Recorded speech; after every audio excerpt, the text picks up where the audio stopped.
Assalamualaikum warahmatullahi wabarakatuh. Halo teman-teman, perkenalkan kami dari kelompok 4 yang beranggotakan 5 orang. Yang pertama, Adinda Rania Khairunisa Amani. Yang kedua, M. Farhan Kurniawan. Yang ketiga, Nina Yuliani. Yang keempat, Risma Maulana. Yang kelima, Syahid Al-Barokah. Di sini kami akan memaparkan materi mengenai teori belajar kognitif dan penerapannya dalam pembelajaran masa pandemi yang diampu oleh dosen Ceceng Salamuddin MAG. Nah, teori belajar kognitif dan penerapannya dalam pembelajaran masa pandemi memuat 6 poin. Yang pertama, pengertian belajar menurut teori kognitif. Yang kedua, teori perkembangan kognitif dari Jean William Fritz Piaget. Yang ketiga, teori belajar penemuan dari Jerome Seymour Brunner. Yang keempat, teori belajar bermakna dari David Ausubel. Yang kelima, teori belajar sosial dari Albert Bandura. Yang keenam, penerapan teori belajar kognitif dalam pembelajaran masa pandemi. Baik teman-teman, langsung saja kita masuk pada pemaparan materi. Assalamualaikum warahmatullahi wabarakatuh. Saya di sini akan menyampaikan beberapa poin mengenai poin pertama mengenai pengertian belajar menurut teori kognitif. Poin kedua yaitu poin B mengenai teori perkembangan kognitif. Saya di sini terlebih dahulu mau menyampaikan poin A dulu mengenai pengertian belajar menurut teori kognitif. Bahwasanya teori belajar kognitif berbeda dengan teori belajar behavioristik. Teori belajar kognitif lebih mementingkan proses belajar daripada hasil belajarnya. Para penganut aliran kognitif mengatakan bahwa belajar tidak sekadar melibatkan hubungan antara stimulus atau respon. Teori belajar kognitif didefinisikan sebagai satu teori di antara teori-teori belajar yang memahami bahwa belajar merupakan perorganisasian aspek-aspek kognitif dan persepsi untuk memperoleh pemahaman. Teori kognitif juga beranggapan bahwa tingkah laku seseorang selalu didasarkan pada kognisi, yaitu suatu perbuatan atau tingkah laku individu ditentukan oleh persepsi atau pemahamannya tentang diri dan situasi yang berhubungan dengan tujuannya yang ingin dicapai. Poin kedua tentang teori perkembangan kognitif dalam kurung cognitive development dari James William Fritz Piaget. Jean Piaget mengemukakan bahwa proses belajar akan terjadi apabila ada aktivitas individu berinteraksi dengan lingkungan sosial dan lingkungan fisiknya. Piaget mengemukakan bahwa perkembangan kognitif memiliki peran yang sangat penting dalam proses belajar. Perkembangan kognitif pada dasarnya merupakan proses mental. Proses perkembangan mental bersifat universal dalam tahapan yang umumnya sama namun dengan berbagai cara. Ditemukan adanya perbedaan penampilan kognitif pada tiap kelompok manusia. Itu mungkin yang saya sampaikan. Mohon maaf kurang lebihnya. Baik, di sini saya akan memaparkan materi mengenai teori belajar penemuan atau discovery learning dari Jerome Seymour Brunner. Teori belajar penemuan menurut Brunner merupakan belajar itu untuk pengembangan kognitif peserta didik. Jika Piaget mengatakan pengembangan kognitif menyebabkan perkembangan bahasa peserta didik. Namun, sebaliknya, jika menurut Brunner, perkembangan bahasa peserta didik besar pengaruhnya terhadap perkembangan kognitif. Hal ini disebabkan karena bahasa adalah alat untuk membuka cakrawala pengetahuan dunia. Menurut Brunner, perkembangan kognitif seseorang terjadi melalui 3 tahap yang ditentukan oleh caranya melihat kondisi lingkungan. Yang pertama ada tahap enaktif, yaitu tahap di mana seseorang melakukan aktivitas-aktivitas dalam usahanya untuk memahami lingkungan.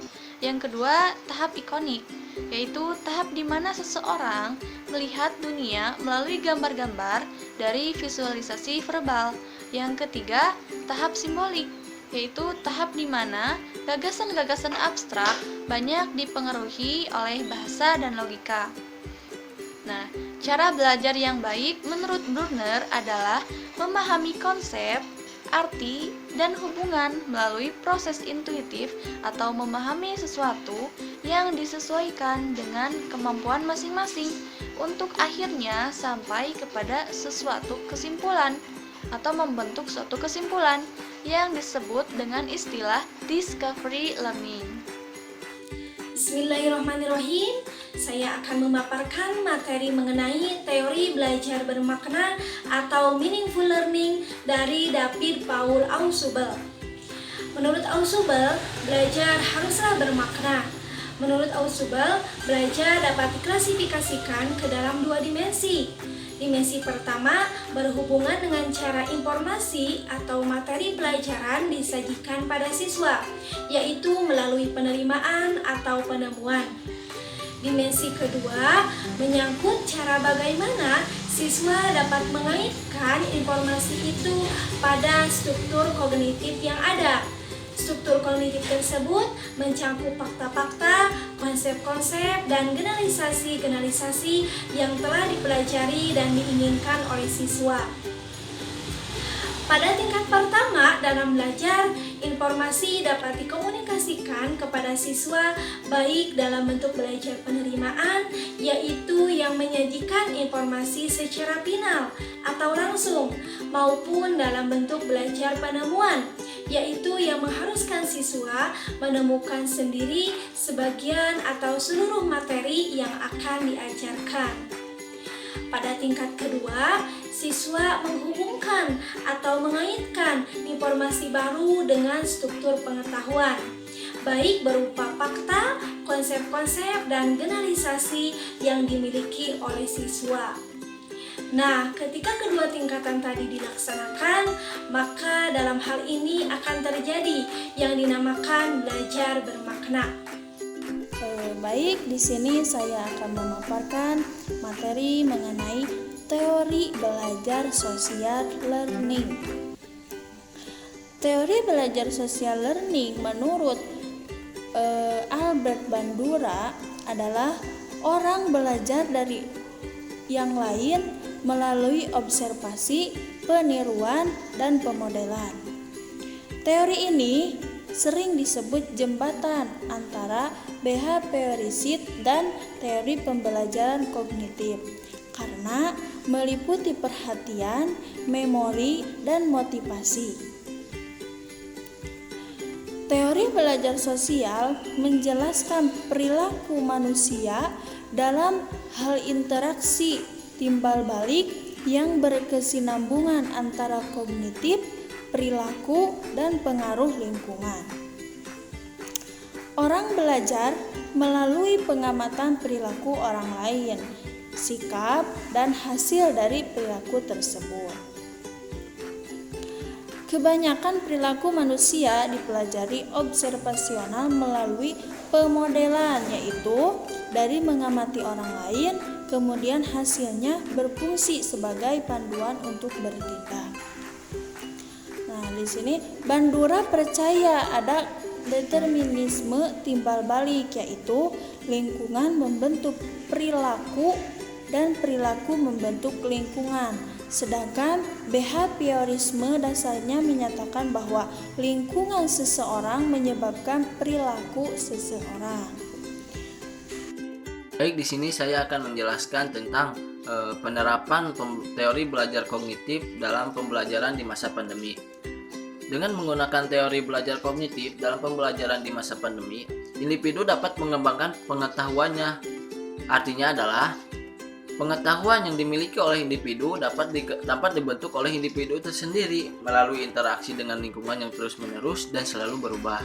Dalam berinteraksi dengan lingkungan, individu dapat beradaptasi dan mengorganisasikan lingkungannya sehingga terjadi perubahan kognitifnya, pengetahuan, wawasan, dan pemahamannya pun semakin berkembang. Contohnya seperti sekarang. Dulu kan para siswa melakukan pembelajaran tatap muka seperti di sekolah dan madrasah. Tetapi semenjak adanya virus COVID-19 ini, para siswa dipaksa untuk diam di rumah dan pemerintah pun mengeluarkan kebijakan bahwa pembelajaran dilakukan di rumah saja atau PJJ, pembelajaran jarak jauh. Dengan menerapkan teori belajar kognitif ini, individu kan mampu beradaptasi dan mengorganisasikan lingkungannya.